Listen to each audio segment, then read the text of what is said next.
سورة التكاثر. بسم الله الرحمن الرحيم.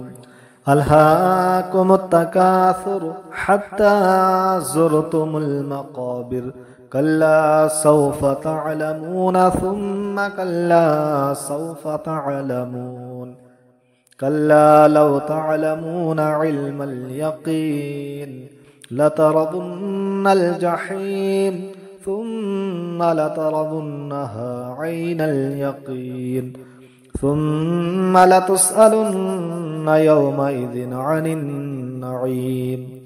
سورة العصر. بسم الله الرحمن الرحيم.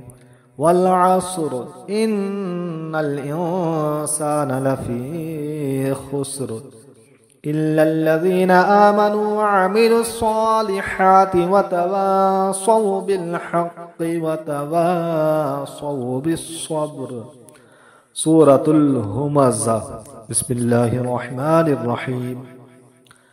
ويل لكل همزة لمزة الذي جمع مالا وعدده يحسب أن ماله أخلده كلا لينبذن في الحطمة وما أدراك ما الحطمة نار الله الموقدة التي تطلع على الأفئدة إنها عليهم موصدة في عمد ممددة.